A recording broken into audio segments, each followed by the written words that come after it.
MCHI आणि धर्मवीर आनंदगे प्रतिष्ठान आयोजित रास रंग 2025 ठाण्यामधील हा खूप प्रसिद्ध झालेला, अल्पावधीतच प्रसिद्ध झालेला हा नवरात्रोत्सव आहे।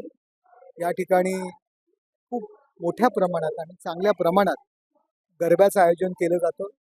मुंबईपासून अगदी गुजरातपासून गरबा रसिक, गरबा प्रेमी या ठिकाणी उपस्थित राहत असतात। त्यांना शुभेच्छा देण्याकरता आम्ही या ठिकाणी आलेलो आहे। आमचे उपमुख्यमंत्री एकनाथ शिंदे साहेब यांच्या मार्गदर्शनाखाली या उत्सवाचं आयोजन केलं जातं।